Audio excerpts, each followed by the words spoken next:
നല്ലത്, അതുപോലെ തന്നെ പ്ലസന്റ് എന്ന് പറഞ്ഞാൽ ആസ്വാദ്യതരം എന്നാണ്. അതാദ്യം ദൈവവചനത്തിൽ വന്നിരിക്കുന്നത് എവിടെയാണെന്നറിയാമോ? ഉൽപ്പത്തി പുസ്തകം 2-ാം അധ്യായത്തിന്റെ 9-ാം വാക്യത്തിലാണ്. മലയാളത്തിൽ വായിക്കുമ്പോൾ ഈ വാക്കുകളല്ല അവിടെ ഉപയോഗിച്ചിരിക്കുന്നത്. അവിടെ പറഞ്ഞിരിക്കുന്നത് സാത്താൻ ആ വിലക്കപ്പെട്ട കനി ഹവ്വയെ കാണിച്ചിട്ട് പറയുന്ന വാക്കുകളാണ്. ഇതാ നോക്കുക, ആ കനി, ആ പഴം തിന്മാൻ നല്ലതും അതുപോലെ തന്നെ കാണാൻ നല്ലതും തിന്മാൻ അഭികാമ്യവുമായിരിക്കുന്ന ഒന്നാണ്.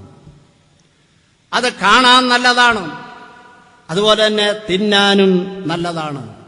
അതുപോലെ അവിടെ ആ തിന്നാൻ അഭികാമ്യമായിട്ടുള്ളത്, അയോഗ്യമായിട്ടുള്ളത് എന്നവിടെ പറഞ്ഞിരിക്കുന്ന എബ്രായ വാക്കിന്റെ ശരിയായിരിക്കുന്ന അർത്ഥം പ്ലസന്റ് അല്ലെങ്കിൽ സ്വീറ്റ്നെസ് എന്നാണ്. കാണാൻ നല്ലത്, അതുപോലെ തന്നെ രുചിക്കുമ്പോൾ വളരെ മാധുര്യമുള്ളതാണ്, വളരെ പ്ലസന്റായിട്ടുള്ളതാണ്. അതാണ് വേദപുസ്തകത്തിൽ ഈ 2 വാക്കുകൾ ഒരുമിച്ച് ആദ്യം വരുന്നത്. ഏദൻ പർദീസയിലെ മനോഹരമായിരിക്കുന്ന ചുറ്റുപാടിൽ ആ പഴത്തെ സംബന്ധിച്ചിടത്തോളം പറയുകയാണ്, ഇതാ പഴമുണ്ടല്ലോ, അത് കാണാൻ വളരെ മനോഹരമാണ്, നല്ലതാണ്. അതുപോലെ തന്നെ അത് തിന്നാൻ വളരെ ആസ്വാദ്യതരമാണ്, വളരെ മധുരതരമായിരിക്കുന്ന കാര്യമാണ്. പ്രിയമുള്ളവരെ, ദൈവമക്കളുടെ ഐക്യതയെ കാണിക്കുന്നതിന് വേണ്ടി ഉപയോഗിച്ചിരിക്കുന്ന വാക്കുകൾ എത്ര അർത്ഥസമ്പുഷ്ടമായിരിക്കുന്ന വാക്കുകളാണ്. ദൈവമക്കൾ ഒരുമിച്ച് കൂടുക, കർത്താവായ യേശുക്രിസ്തുവിനെ രക്ഷിതാവും കർത്താവുമായി അംഗീകരിച്ചിട്ടുള്ള ദൈവമക്കൾ അവര് ഒരുമിച്ച് കൂടുക. അവരുടെ ആ ഒരുമിച്ചുള്ള സമ്മേളനം അത് എത്ര കാഴ്ചയ്ക്ക് മനോഹരമാണ്. അതുപോലെ തന്നെ അതിന്റെ ആത്മീയമായിരിക്കുന്ന രുചി അത് ആസ്വദിച്ചെങ്കിൽ മാത്രമേ അറിയാൻ സാധിക്കുകയുള്ളൂ. ആസ്വാദ്യതരമായിരിക്കുന്ന ഒന്നാണ്, തേൻ പോലെ മധുരമുള്ള ഒന്നാണ് ദൈവമക്കളുടെ ഒരുമിച്ചുള്ള ആ കൂടിവരവ്. വാസ്തവത്തിൽ പ്രിയമുള്ളവരെ, നമുക്കത് വാസ്തവമായിരിക്കുന്ന നിലയിൽ പറയുവാനായിട്ട് സാധിക്കുമോ? നമ്മുടെ സഭാന്തരീക്ഷം നാം ഒരുമിച്ച് കൂടുമ്പോൾ ഈ പറഞ്ഞിരിക്കുന്ന ആസ്വാദ്യത വാസ്തവമായിട്ടുണ്ടോ? ഇതാണ് ഞാൻ പറഞ്ഞത്. നാം കേൾക്കുക മാത്രം ചെയ്താൽ പോരാ.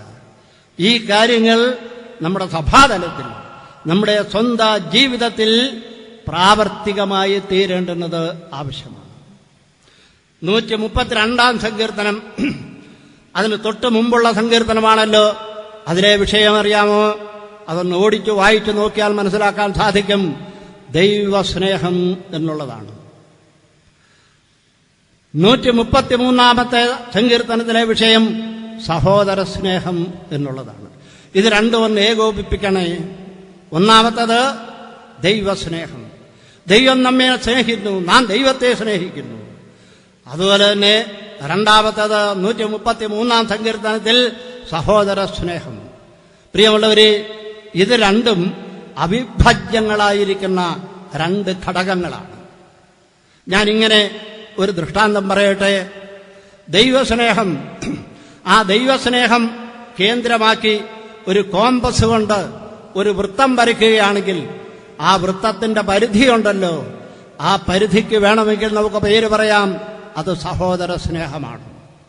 ആ പരിധി, ആ വൃത്തത്തിന്റെ ചുറ്റുപാടും കാണുന്ന വര, അത് സഹോദര സ്നേഹത്തെ കാണിക്കുന്നുവെങ്കിൽ അതിന്റെ ഏറ്റവും മധ്യത്തിൽ കാണുന്ന ആ കോമ്പസിന്റെ ഒരു സൂചി പോലെയുള്ള ഭാഗം, കുത്തി നിൽക്കുന്ന ആ ഭാഗം, അത് ദൈവസ്നേഹത്തെ കാണിക്കുന്നതാണ്.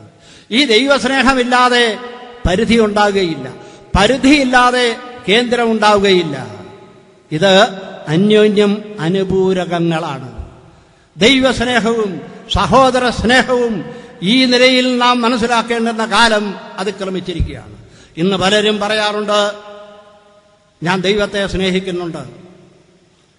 നാം യോഹന്നാൻ എഴുതിയ ലേഖനം 1 വായിക്കുകയും പഠിക്കുകയും ചെയ്താൽ അവിടെ ഒരു കാര്യം ദൈവത്തിന്റെ പരിശുദ്ധാത്മാവ് വളരെ ഗൗരവമായിട്ട് എഴുതിയിട്ടുണ്ട്. എന്താണ് അവിടെ എഴുതിയിരിക്കുന്നത്? ദൈവത്തെ സ്നേഹിക്കുന്നുവെന്ന് പറയുകയും സഹോദരനെ പകയ്ക്കുകയും ചെയ്യുന്നവൻ കള്ളനാകുന്നു എന്നാണ് അവിടെ പറഞ്ഞിരിക്കുന്നത്. ദൈവത്തെ സ്നേഹിക്കുന്നുവെന്ന് അധരവ്യായാമം നടത്തുകയും സഹോദരനെ പകയ്ക്കുകയും ചെയ്യുന്ന സഹോദര കൂട്ടങ്ങളെ, നാം കള്ളന്മാരാണ് കേട്ടോ.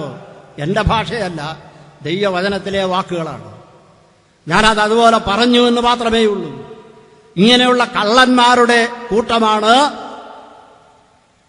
നാം എന്ന് പറഞ്ഞാൽ എത്ര ഗൗരവകരമായിരിക്കുന്ന ഒരു കാര്യമാണ് പ്രിയപ്പെട്ടവരെ.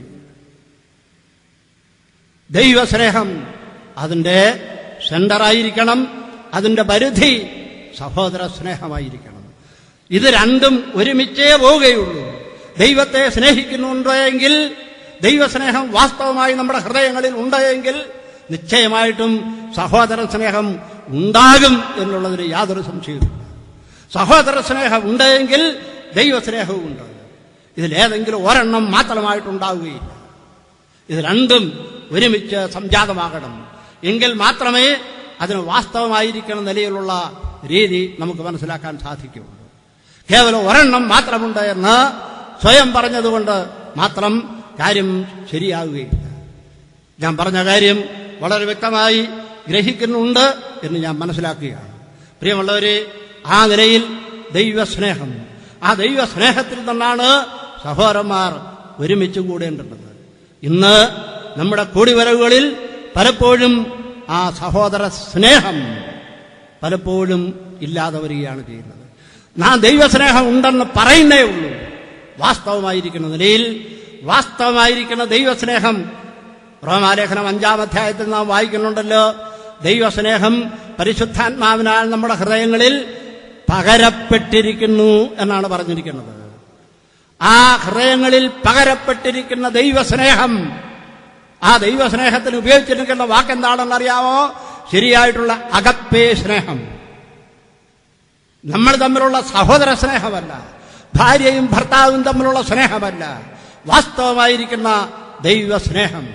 ആ ദൈവസ്നേഹം നീ എങ്ങൊന്നും കൊണ്ടുവരണ്ട.